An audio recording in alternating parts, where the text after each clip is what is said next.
At sunset, a sailboat glides in silence. Then, without warning, the world splits open with a crack beneath your feet. It is not a rogue wave or the weather you should fear. The real danger is hidden under your floorboards, where modern keels are bolted to hulls engineered for speed and comfort, but not for survival. Old boats rode out disasters by design. Today's can fail catastrophically by intent.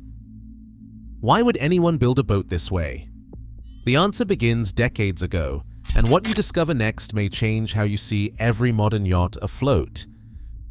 Picture the underside of a classic cruising yacht from decades past. The hull curves gracefully downward, narrowing into a deep, rounded pocket at its lowest point. This is the bilge sump, the heart of what sailors once called the wine glass hull. Instead of a thin, flat surface, the hull here forms a heavy, sculpted basin. Deep within this cavity, the ballast is sealed inside layers of solid fiberglass, creating a single, unified structure from deck to keel. Every force that hits the bottom, waves, rocks, even a grounding, spreads out along these curves. The energy does not slam into a single point. It flows through the hull's shape, absorbed and redirected by the geometry itself. When a boat like this runs aground, the impact does not tear at a seam or stress a handful of bolts. The entire hull acts as a shock absorber. The load paths curve away from the point of contact, distributing forces in all directions. Sailors trusted these boats to take a beating and keep floating because the design itself protected them. The deep sump did not just hold water, it held the secret to survival. It is the difference between a hull that flexes and one that stands its ground. In these older boats, strength was not just a feature. It was built into every line and layer, right down to the core. Encapsulated keels defined an era of confidence at sea. In the heyday of heavy cruisers, builders poured molten lead straight into the deep sump, then sealed it beneath thick layers of fiberglass. There were no seams, no exposed bolts, and no gaps for water to find. The ballast became a permanent part of the hull, locked in place for the life of the boat. On classic models like Island Packet and Hans Christian, this method created a sense of solidity that modern sailors still envy.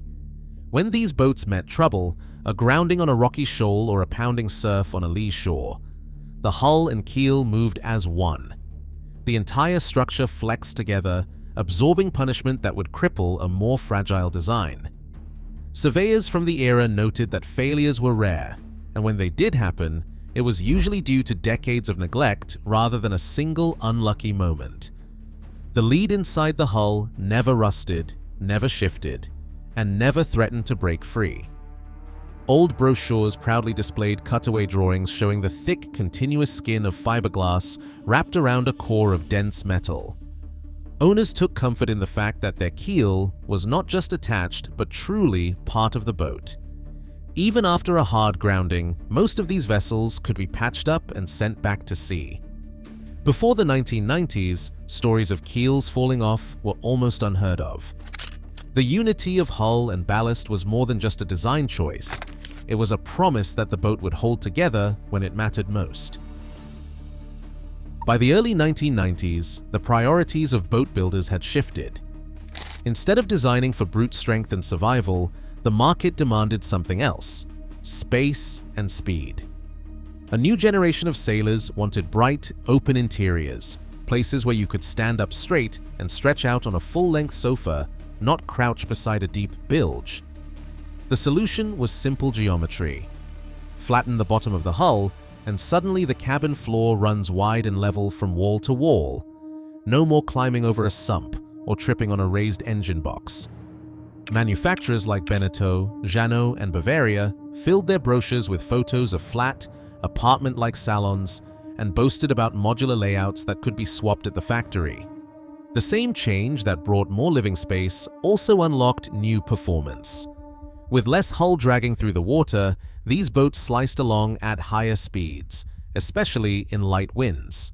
PHRF and IRC ratings from the era show modern 40-footers outpacing their heavy predecessors by up to half a knot, enough to win races and impress buyers at boat shows. Lighter displacement and a broad beam let designers fit more sail area on the same length, while bolt-on keels made it easy to offer deep or shallow drafts to suit different cruising grounds. Every inch of extra headroom, every knot of added speed came from deleting the old sump and flattening the hull.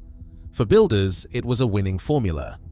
The trade-off, invisible at first, was a new kind of vulnerability hidden beneath those flawless floorboards. A flat hull might look sleek in a brochure, but there is a hidden price beneath that smooth floor. Modern production boats rely on thin fiberglass panels, sometimes just 10 to 15 millimeters thick, stretched wide across the bottom. Without the old sump, there is no deep structure to stiffen the skin. Press a hand against the underside of one of these hulls, and it flexes like the lid of a plastic storage bin. Surveyors call this oil canning. It is the first warning that the structure is working too hard, bending under loads it was never meant to take. The real trouble starts at the keel joint. Instead of a wide, curved cradle, the keel is now bolted to a flat patch, barely larger than a dinner table. Every ton of lead hanging below is focused on a handful of bolts, each one passing through a thin laminate. This creates what naval architects call a stress singularity, a spot where forces skyrocket, far higher than anywhere else on the hull. The math is simple. A 3-ton keel, multiplied by the length of its lever arm, can produce bending moments of 30,000 Newton meters or more during a hard grounding. All that energy slams into a patch of fiberglass no thicker than a cutting board. On the workbench, it is easy to see what happens next. Take a thin sheet of plywood, bolt a metal bar to it, and push. The panel flexes, then cracks right at the bolt holes. The same thing happens at sea, except the consequences are measured in lost boats, not broken props. This is the point where strength gives way to vulnerability. The flat-bottomed hull, stretched thin, is forced to absorb forces it was never built to handle. A thin sheet of plywood, barely half an inch thick, stands in for the bottom of a modern sailboat. The host bolts a long metal bar to the center, mimicking the keel of a 40-foot cruiser. He tightens the nuts by hand, checks the fit, and then grips the far end of the bar. With a steady push, the plywood flexes at first, just a gentle bow like the hull of a boat riding over a wave. But as the pressure builds, the flex becomes a shudder. The wood creaks. Then, without warning, a sharp crack splits the silence.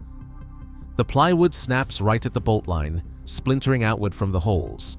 The bar lurches downward, swinging free. The break is instant and absolute.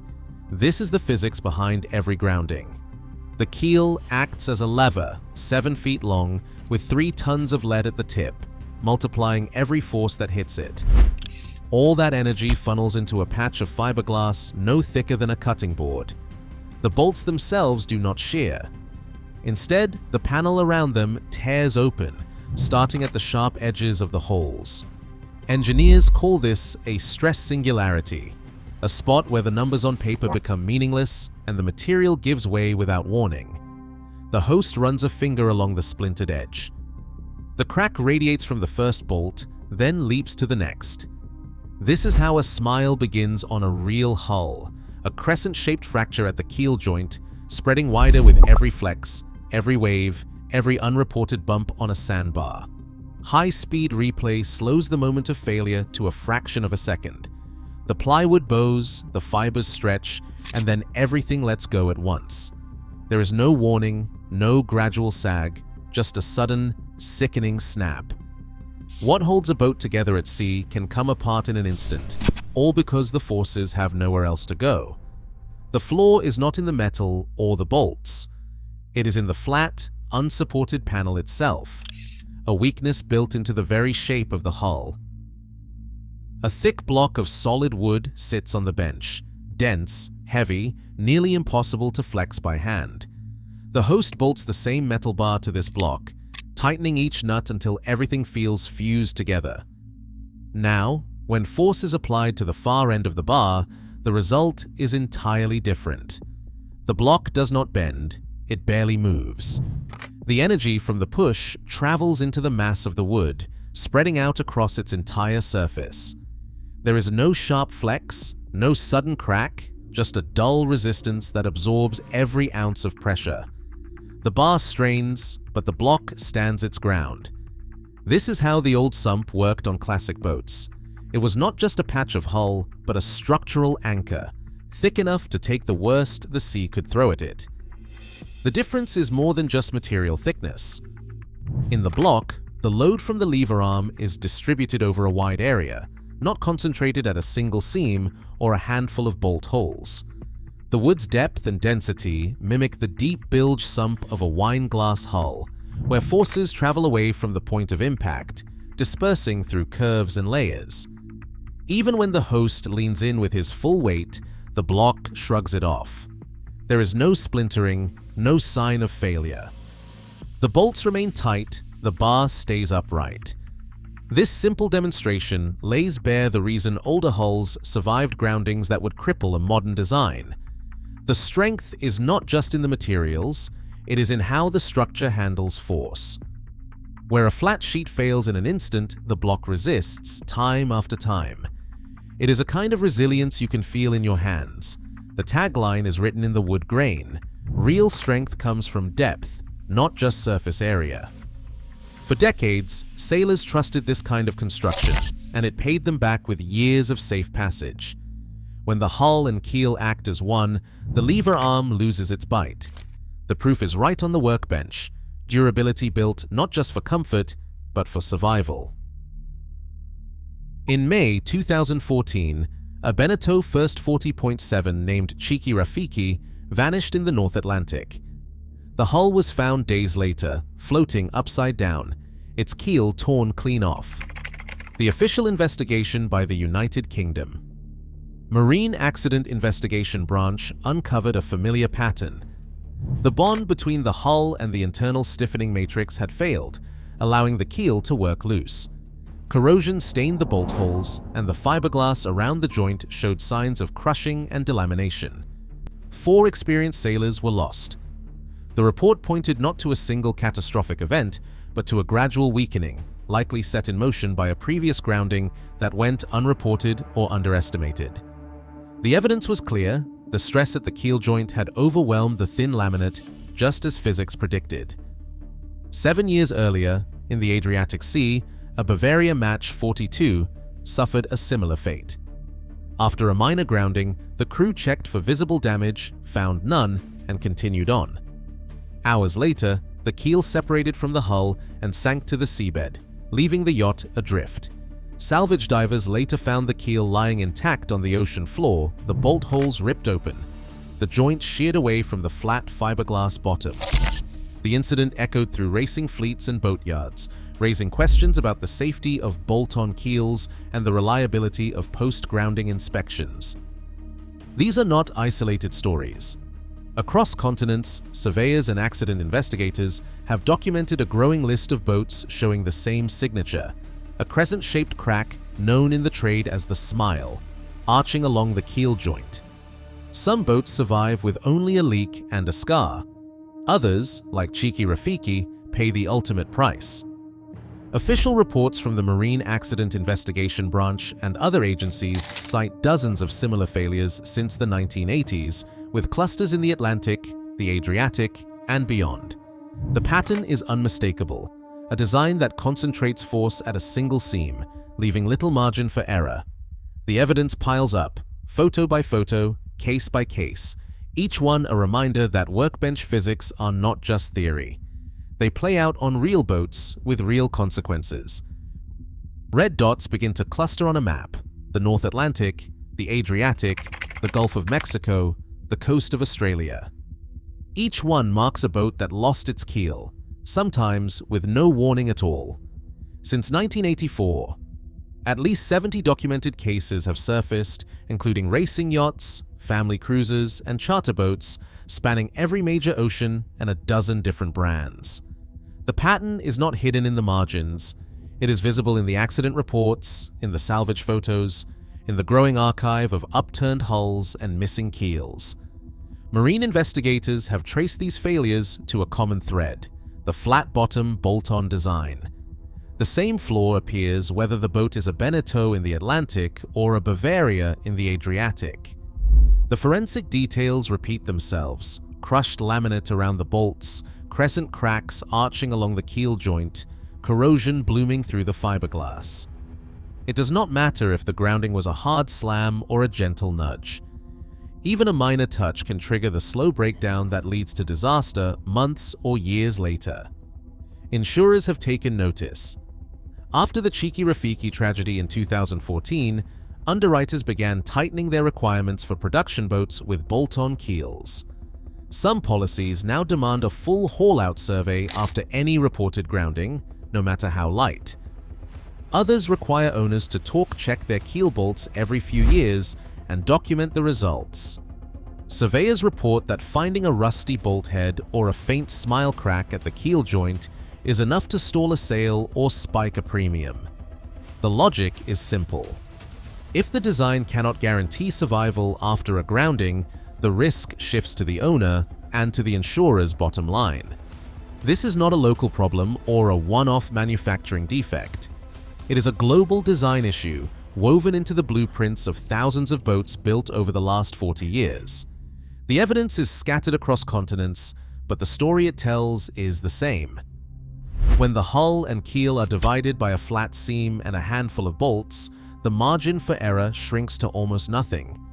The consequences are measured not just in lost hardware, but in lost lives. The workbench physics have played out on the ocean, and the world is still counting the cost. Every year, insurers flag more boats for structural risk. As designers chase speed and comfort, the laws of physics do not negotiate. Stress fractures and lost keels remain a present threat. This is not just history, it is a blueprint for tomorrow's disasters. The sea will not wait for safer designs. Inspect your bolts, because a crack beneath your feet can still sink everything above. Share your thoughts or stories in the comments below.